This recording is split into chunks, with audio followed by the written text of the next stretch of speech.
በስመ አብ ወወልድ ወመንፈስ ቅዱስ አሐዱ አምላክ አሜን። ይትባረክ እግዚአብሔር አምላክ አበዊነ ለዛብጽሐነ እስከዛቲ ሰዓት አብርሖ ቀረባ ኮይንኩም ኣብ ዓዲ ውሽጥን ካብ ዓዲ ወፃእን ዘለኹም ኦርቶዶክሳውያን ምእመናን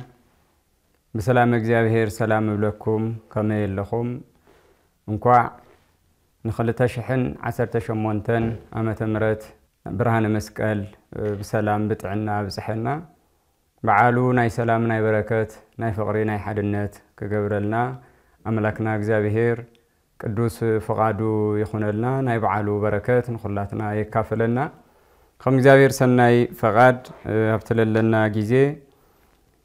ነቶም ዝፈርሑኻ ምልክት ሃብካዮም ብዝብል ኣብ መዝሙረ ዳዊት መዝሙር 59 በቅንፍ 60 ቁጥር 4 ተጻሐፈ ናይ አቦና ናይ ቅዱስ ዳዊት ናይ ልበ አምላክ ዳዊት ቃል ዝማሬ ምስጋና መበገሲ ብምግባር ክንነጋገሪና ናይ ነቢያት ናይ ሐዋርያት ናይ ቅዱሳን አቦታትና ናይቶም ቀዳሞት ጉባኤ ለባረኸ ንዓቶም ምስጢር ጦው ለገለጸ ናይ ምስጢር ናይ ጥበብ ዓልቤት አምላክ ቅዱሳን አምላክና እግዚአብሔር እቱል ረሓቀ ቀሪቡ ተሰወረ ምስጢር ገሊጹ ንከምህረና እቲ ህይወት ዝህበና ሕያው ቃሉ እንቅደሰሉ ቅዱስ ቃሉ በአጻብዓ መንፈስ ቅዱስ ኣብ ሰሌዳ ልቦናና ክጽሕፈልና ንህይወት ክገብረልና ሰናይ ፈቃዱ ይኹነልና። አቦና ቅዱስ ዳዊት ካብ ፍላጻ ጸላኢ ምእንቲ ከምልጡ ነቶም ዝፈርሑኻ ምልክት ሃብካዮም ይብል። እዚ ምልክት እዚ ናይ እግዚአብሔር ኃይሊ ናይ እግዚአብሔር ጸጋ ምልክት ኮይኑ እቶም አመንቲ እቶም ንእግዚአብሔር ዝፈርሑ ንእግዚአብሔር ዘምልኹ ንእግዚአብሔር ዝስዕቡ አመንቲ ኃይሊ እግዚአብሔር ኮይኑሎም ንጸላኢ ዝስዕሩሉ ንፍላጻ ዝስዕሩሉ ንአጋንንቲ ዝስዕሩሉ ኃይሊ እዩ። እዚ አቦታትና ክነግሩና ከለው እዚ ኃይሊ እዚ ናይ መስቀሉ ኃይሊ እዩ። በዓለ መስቀል ክንብል ከለና ጎይታና መድኃኒና ኢየሱስ ክርስቶስ ንድሕነት ዓለም ዝተሰቀለሉ ደሙ ዘፍሰሰሉ ስጋኡ ዝቆረሰሉ ምእንቲ ድሕነት ደቂ ሰባት ክብል ኣብ መስቀል ዝወዓለሉ ኮይኑ በቲ ደሙ ዝተቀደሰ በቲ ስጋኡ ዝኸበረ ንክርስቲያን ኃይሊ እግዚአብሔር ዝኾነ ናይ ምድሓና ምልክት ዝኾነ ኃይሊ አጋንንት ጸባ አጋንንት እንስዕረሉ እዩ። መስቀል ከምታ አቦና ቅዱስ ጳውሎስ ለቆሮንቶስ ምእመናን ኣብ ዝጽሓፎ ቀዳማይ መልእኽቱ ምዕራፍ 1 ቁጥር 18 ዝገለጸልና ናይቲ መስቀል ቃል ኃይሊ እግዚአብሔር እዩ። እዚ ግን ንአመንቲ ነቶም መምለኽቲ እግዚአብሔር ይምበ ነቶም ዘይአምኑ ነቶም ነቲ መስቀል ዘይቅበሉ ኃይሊ እውን ዘይአምንዎ ዝሰርሕ ኣይኮነን። እቲ መስቀል ዘይሰርሕ ኮይኑ ለይኾነስ ካብ ዘይምእማኖም ዝተለዓለ መሰረቱ እምነት ስለ ዝኾነ እዩ። እዚ ቅዱስ ጳውሎስ ከምዚ ይብል ናይ መስቀሉ ቃል ንዝጠፍኡ ሰባት ዕሽነት እዩ ንአና ንእንድሕን ግና ኃይሊ እግዚአብሔር እዩ ይብል። እቲ ንዝፈርሕዎ ምልክት ገይሩ ዝሃቦም ናይ መስቀሉ ምልክት ንዘይአምኑ ንዝጠፍኡ ሰባት ዕሽነት እዩ። እቲ ካብ ዕንፀይቲ ዝተሰርሐ መስቀል ብመስቀልነቱ ብኃይሊ እግዚአብሔርነቱ ለይኾነ ብናይ ምድሓን ምልክትነቱ ለይኾነስ ብዕንፀይትነቱ ጥራሕ ስለ ዝርእዩ ወይ ብረትነቱ ጥራሕ ስለ ዝርእዩ ተፈጥሯዊ መንነት ናይቲ መስቀል ተፈጥሯዊ ስርሒቱ ጥራሕ በአይነ ስጋ ስለ ዝርእዩ ለአቶም ዕሽነት ይመስሎም ተራ ዕንፀይቲ ይመስሎም ተራ ወርቂ ይመስሎም ተራ ብረት ይመስሎም። ኣብ መንጎቲ ካልእ ብረትን ካብ ብረት ተሰርሐ መስቀልን ኣብ መንጎ ካልእ ዕንፀይትን ካብ ዕንፀይቲ ተሰርሐ መስቀልን ኣብ መንጎ ካልእ ወርቅን ካብ ወርቅ ተሰርሐ መስቀልን ዘሎ ፈላላይ ንምርዳእ እምነት ወሳኒ እዩ። እምነት ወሳኒ እዩ። ንዙ እዩ ላኣቶም ዕሽነት እዩ ነቶም ዝጠፉ ነቶም ዘይኣምኑ ዕሽነት እዩ ንኣና ንእንድሕን ግና ንኣመንቲ ግና ንክርስቲያን ንደቂ ክርስቶስ ግና እቲ መስቀል ሓይሊ እግዚአብሔር እዩ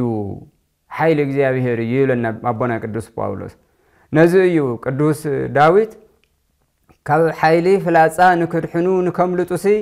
ነቶም ዝኣምኑኻ ነቶም ዝፈርሑኻ ምልክት ሃውካዮም መስቀል ሃውካዮም ይብል መስቀል ንመጀመርታ ግዜ ዝተገለጸ ኣፍቲ ጥንቲ ኣብ ዓለመ መላእክት እዩ ሃይማኖት እውን ዝተገለጸ ኣምልኮት እግዚአብሔር ዝተገለጸ ኣብ ዓለመ መላእክት እዩ ፍጥረታት ምስ እግዚአብሔር ዘለዎም ርክብ ብፍላይ ድማ ሃይማኖት ኣምልኮ ዘለዎም መላእክትን ደቂ ሰባትን እዮም ንእግዚአብሔር ዘምልኹ መንግስቱ እውን ወሪሶም ዝነብሩ መላእክትን ሰባትን እዮም ካብ ፍጥረታት እንቶም ካልኦት ለአንክሮ ተዘክሮ ንምግበ ስጋ ንምግበ ነፍሲ ዝተፈጠሩ ፍጥረታት እዮም ደቂ ሰባትን ቅዱሳን መላእክትን ግና ስም እግዚአብሔር ጸዊዖም ንስሙ አመስጊኖም ብምስጋና ህይወት ተመላሊሶም መንግስቱ ዝወርሱ ስሙ እናቀደሱ ዝነብሩ ፍጥረታት እዮም እሞ ቅዱሳን መላእክቲ ኣብቲ ናይ መጀመርታ ዓለመ መላእክትን ንብላፍትል ተፈጠሩሉ ጊዜ ፈተና ተፈቲኖም እግዚአብሔር ተሰዊርዎም ብርሃኑ መለከቱ ተሰዊርዎም ወይም እቲ እግዚአብሔር ዝፈልጡሉ ዝርድኡሉ ዘመስግኑሉ ዝነበሩሉ ጸጋ ወይም ትብርሃኑሱ ተወሲድዎም ሽዑ ዲያብሎስ ኣነ እየ ፈጣሪኹም ምስ በለ ንስኻማ ፈጣሪና ክትኾነ ይትኽእልን ዝበሉ መላእክቲ ኣብቲ ዘለናሉ ጠጠው ንበል እግዚአብሔር ድማ መንነቱ ተፈጣሪና መንነቱ ክሳብ ዝገልጸልና ኣብብ ዘለናሉ ጠጠው ንበል ብዝብል ናይ ቅዱስ ገብርኤል ስብከት ኩሎም ጠጠው ኢሎም በዚ ብትጽንዓቶም እግዚአብሔር ተገሊጹሎም አምላክነቱ ፈሊጦም በአምልኮት ብምስጋና ቀጽሎም እዮም እዚ ትናይታ ሃይማኖት ምግላጽ እንብሎ ማለት ኣብቲ ሽዑ ጊዜ ኣብ ራእይ ምዕራፍ 12 እውን ከም ተገለጸልና ኣብ መንጎ ዲያብሎስን ቅዱሳን መላእክትን ጦርነት ተላዒሉ ውግእ ተላዒሉ ስለዝተፈላለዩ መጀመርታ ሓደ ዝነበሩ በተፈጥሮ እውን ሓደ ዝኾኑ ምስ እግዚአብሔር ብዘለዎም ርክብ ግን ስለዝተፈላለዩ ኣብቲ ሽዑ ጊዜ ጦርነት ተላዒሉ ኣብ መንጎ ዲያብሎስን ኣብ መንጎ ቅዱሳን መላእክትን ኣብ ዝነበረ መንፈሳዊ ውግእ መንፈሳዊ ዝኾነ ጦርነት እንብሎ ዲያብሎስ ክልተ ጊዜ ስዒርዎም እዚ ኣብ መጽሓፈ ስነ ፍጥረት አቦና ቅዱስ ኤጲፋንዮስ ኣብ ዝገለጾ እንረኽቦ ዲያብሎስ ክልተ ጊዜ ስዒርዎም ሽዑ ቅዱሳን መላእክትን እግዚአብሔር ሓቲቶም ፈቃድኻ ድዩ ኢሎም በቲ ካባኻ ዝወፀ ካባኻ ዝረሓቐ ኣምላክነትኻ ዝኸሓደ ኣነ ኣምላክ እየ ክምለኸለኒ ዝበለ ብትዕቢት ዝወደቐ ብትዕቢት ተወጠረ ብትዓመፀኛ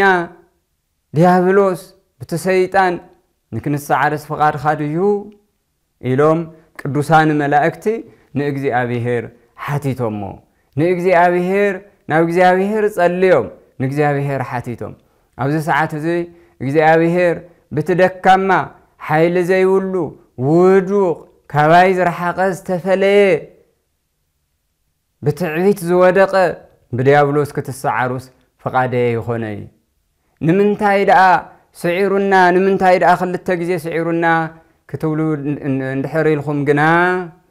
ንዕኡ እተሸንፍሉ ንዕኡ እትስዕሩሉ ሓይሊ ምእንታን ክትፈልጡ እዩ بحيلنا شنفنا يكيتولو بقولتنا شنفنا يكيتولو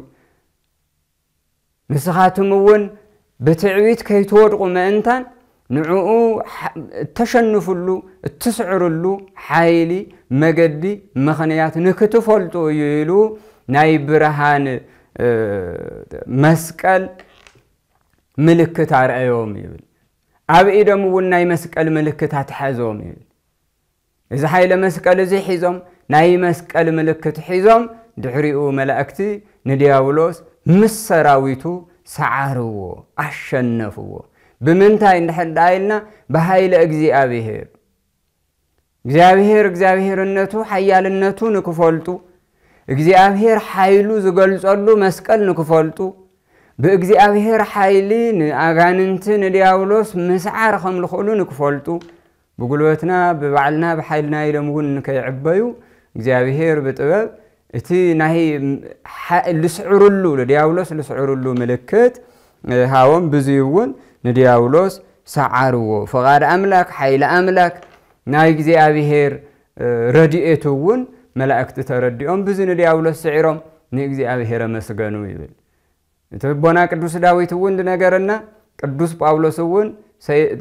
ሰይጣን ዝሰዓረሉ አመንት ድማን ሰይጣን ዝስዕሩሉ ኃይሊ ነቶም ዘይአምኑ ግን ዕሽነት ዝኾነ መስቀልሲ ኃይል እግዚአብሔር እዩ ስለዚህ አብ መስቀል እንደሎ ኃይል እግዚአብሔር አብ ዓለም መላእክትውን ዝተገለጸ ንመላእክቲ ዝተዋሃበ እዩ መስቀል አብሊ ኪዳን ዘመን ግፍዕኛታት ዝስቀሉሉ ሸፋቱ ዝስቀሉሉ ተሰቂሎም ዝሞቱሉ በሞት ቅጽዓት ዝቅጽዑሉ ከም ዝነበረ ታሪክ የምህረና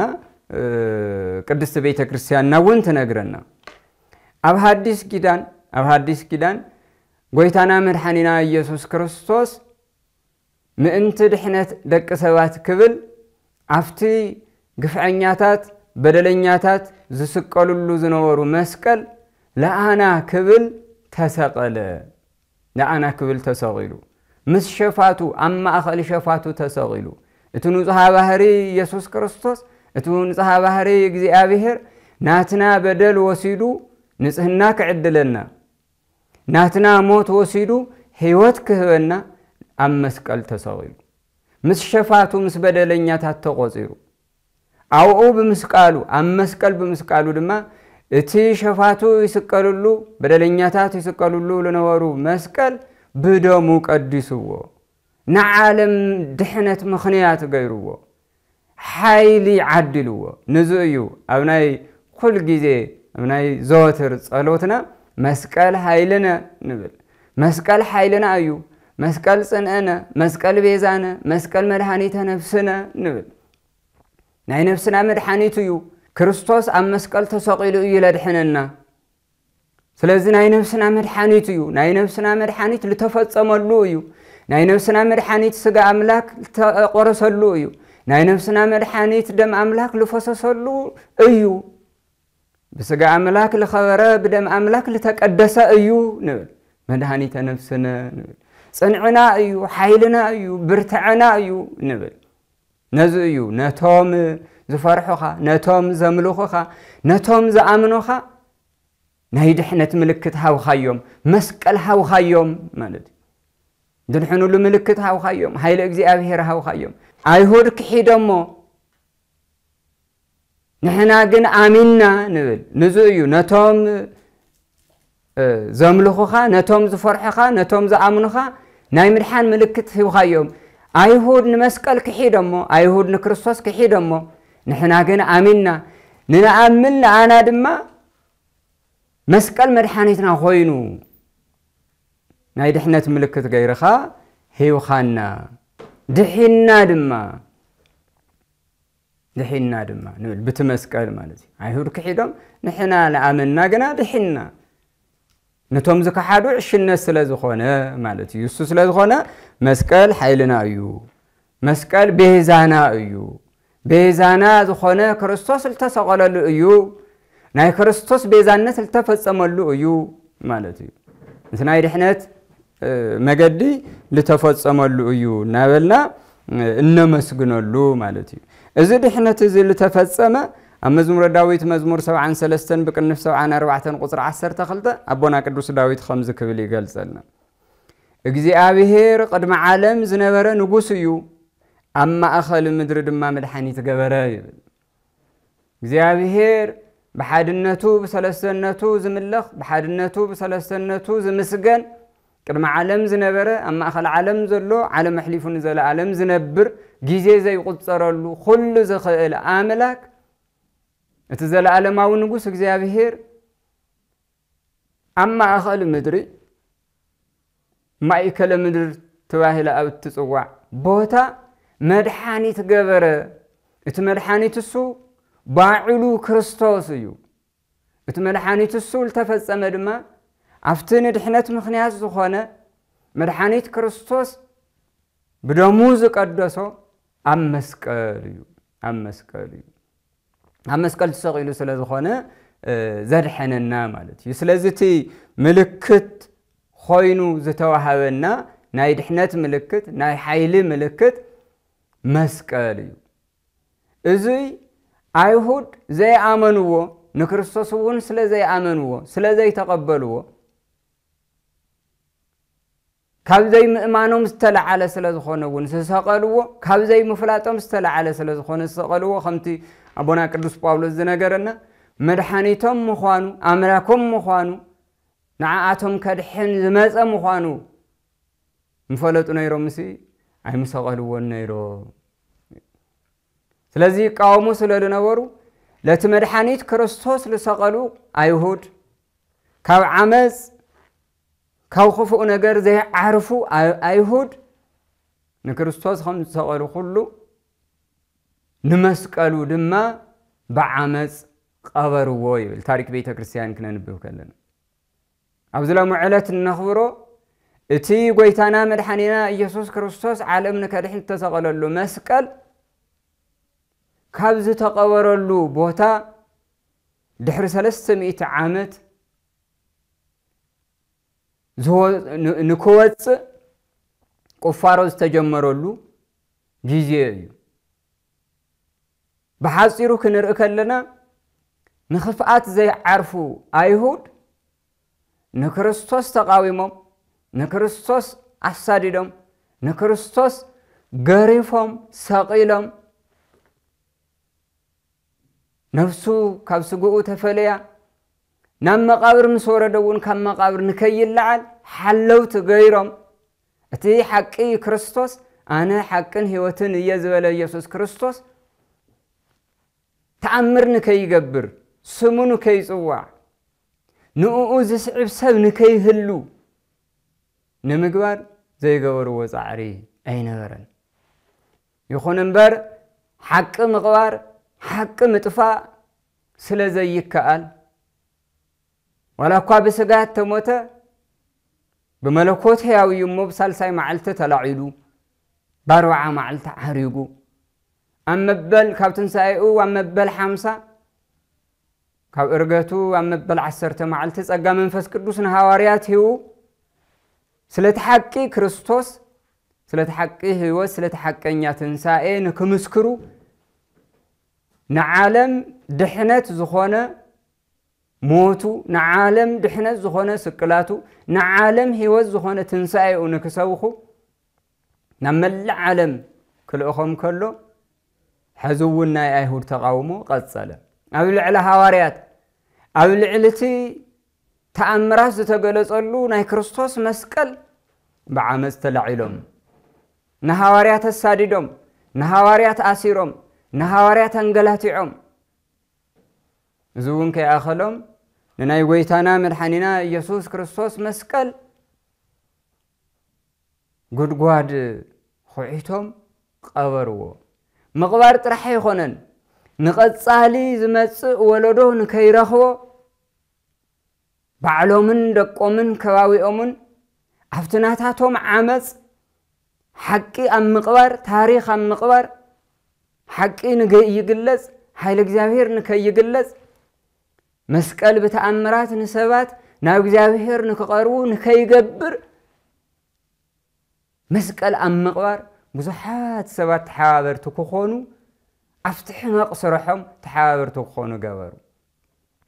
اتحادز سرحو اتنساتهم زقبرو مسقال او زلو ايهوداوያን ደቀሙን ደቀሙን بمولهم وحاف زبله حمد زبله كله عفت مسقل سقللو نكفسسو جيزينا نوحه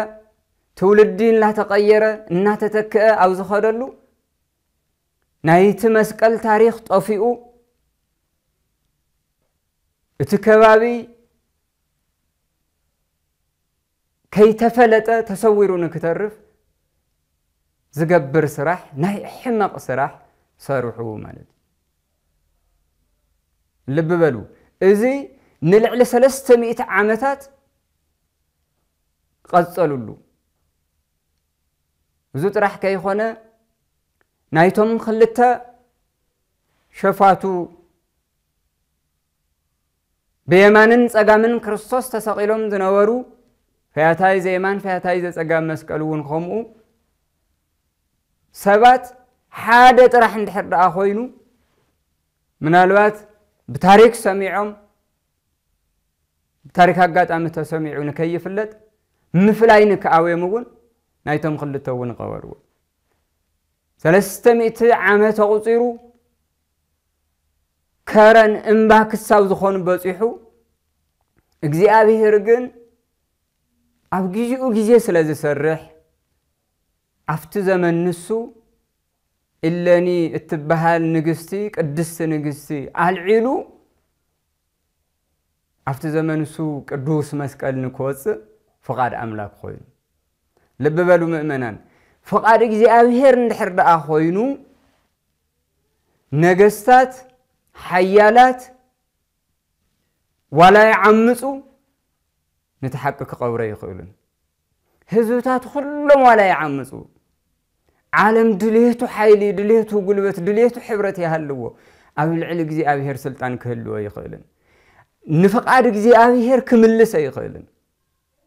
أبي العلق فقاد እግዚአብሔር حيلي سلطان هاليو نتفقاد እግዚአብሔር كترف يخولن مو እግዚአብሔር فقادو ኮይኑ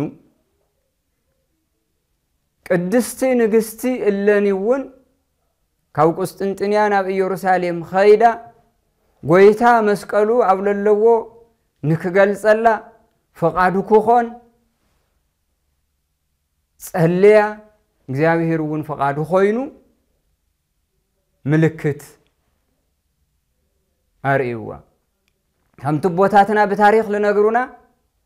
كيراكوس زبهال تاريخ زفلت سب رخيبا كابزو مخرانات زيوم تحاد ايو إهلو نغيروا إذا مسارت غيرا دما እግዚአብሔር አበየናይ አመኒኡ ከረን ናይ ክርስቶስ መስቀል ኸምለሎ ንክገልጸላ ጸለየት እተንሕና ደመራ غيرنا ببعمتو عبز بعالزي النخبرو كاو نقستي إلاني دمزاي عطان غيرا تدمرا لوكيسا ناو غزي أبهير صليت لمنت نايت مرتنا رأسي نتوم زفرحوخا زرحنلو ملكت هاو خيوم أيزول سلازق እግዚአብሔር ናይ ልቦና فقاد ንጽህና ልመና ድሌታ ርእዩ ምልክት ሃባ እትትኪ ንሰማይ ወፂኡ ተመሊሱን ምድር ሰገደ ናፍቲ መስቀል ዘለዎ እንባ ሰገደ ምልክት ሃባ ትዕጣን ዘለዎ لقروتو لا እግዚአብሔር لقروتو تناي دمرا نسماي وصيو نمريت سجده افت تكي عرفلو زلو بوتا مسكرم 10 شوعات افتلو معلت نخبرو لنا جيزي معلتي مسقل نموصا خوعتي جمرت مغاويت 10 دما اتمسقل وصيو فقاد እግዚአብሔር ኮይኑ ዓለም بتمسقل سو كبرخ ካብ ጸልማት ከወጽ ናይ አይሁድ ተንኮል ክጠፍ ኃይል እግዚአብሔር ክግለጽ ተአምር እግዚአብሔር ክግለጽ ንግስት ኢለንውን ምክንያት ኮይና እቲ ትክውን ምልክት ኮይኑ ነቲ ንድሕነት ምልክት ተዋሃበና መስቀል ካብ ጉድጓድ ተቆፊሩ ንኽወጽ አበይ ኸምዘሎ ንክፍለጥ እቲ مسعطان تحاوسو تركيسو لوص تكي እቲ ደመራሱ ምልክት ኮይኑ ማለት ስለዚህ እግዚአብሔር ነቶም ዝፈርሕዎ ነቶም ዝኣምንዎ